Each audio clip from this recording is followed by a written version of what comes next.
Imagine this. You're scrolling through social media, maybe sharing your opinion on something harmless, a sports game, a political debate, even a picture of your dog. And suddenly, there it is. A stranger's comment. Sharp and cruel. You're pathetic.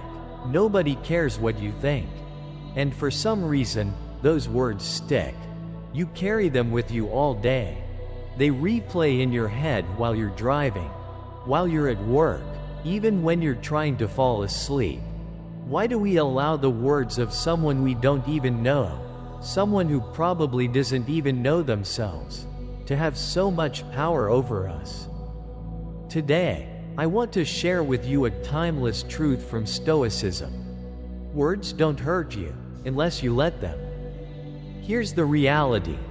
Most of us live in a world where words are everywhere.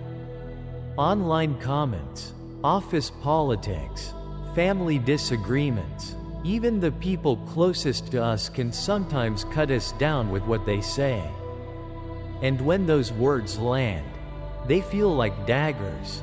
You can lose sleep over an insult. Have you ever lost sleep because of just one sentence?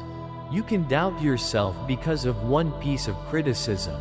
Some people even fall into depression simply because of what others have said to them. The pain is real, but here's the truth. The pain does not come from the words themselves. It comes from the meaning we attach to them. Epictetus, one of the great Stoic philosophers, said, "It is not things themselves that disturb us, but our judgments about them." Think about that. The insult is just sound waves in the air, or text on a screen. That's all. By themselves, they are nothing. But when our mind says, "This means I'm worthless.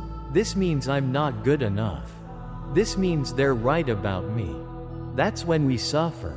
The Stoics believed that nothing outside of your control has the power to truly harm you, unless you handed the keys to your peace of mind.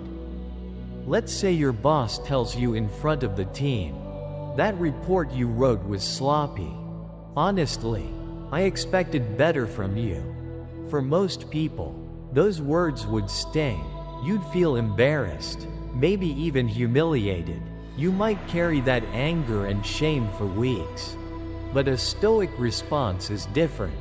A Stoic would pause and say, "Is it the words themselves that hurt me, or my judgment about the words?" Maybe your boss is having a bad day. Maybe their tone was harsh, but their feedback was useful. Or maybe they're simply wrong.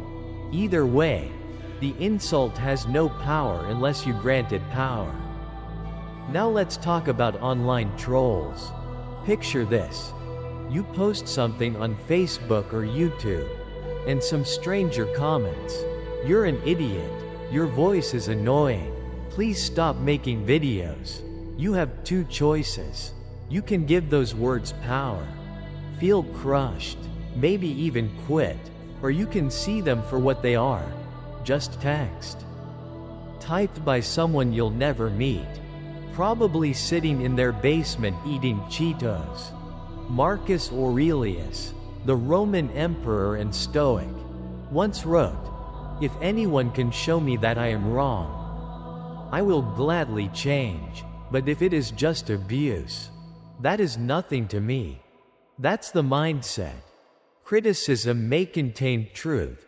Insults contain only noise. Sometimes, the hardest words come from the people we love. Maybe your parent says, "Why can't you be more like your brother?" Or your spouse says, "You're always messing things up." These words cut deeper because they come from people we care about. But even here, Stoicism gives us freedom. Remember, their words reflect their state of mind, not your worth. If your father compares you to someone else, it reveals his disappointment, not your failure. If your spouse lashes out, it often reveals their stress, not your incompetence. You don't have to swallow their emotions. You only have to own your response. So, how do you practice this in daily life? Let's break it down into 4 Stoic techniques. Pause before reacting. The Stoics believed that between stimulus and response, there is space.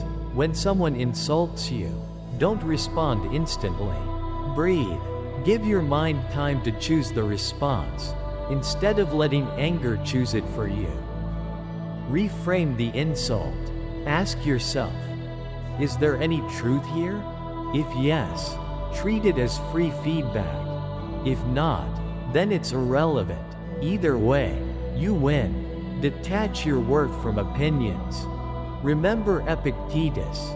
If anyone tells you that you are wrong, and you are not, then you are not harmed. Your worth does not fluctuate with someone else's opinion. Practice indifference. The Stoics trained themselves to treat insults like the wind. It may blow, but it cannot move the mountain. Imagine words passing through you like air, no resistance, no damage. Think about this. No one in history has ever been destroyed by words alone. The greatest leaders, thinkers, and heroes of all time were insulted, mocked, ridiculed, and yet, they rose above it. Socrates was called foolish. Marcus Aurelius was criticized by senators. Even Abraham Lincoln was brutally insulted in newspapers. But they all understood the same truth. Insults say more about the person speaking them than about the person receiving them. So the next time someone insults you, remember, it is not their words that hurt you. It is your permission, and you, my friend, have the power to revoke that permission. If this message resonated with you, if you've ever been hurt by someone's words and want to build that stoic shield around your mind, then this is just the beginning. Because in this series, we'll dive deeper into every angle of criticism, insult, and emotional resilience.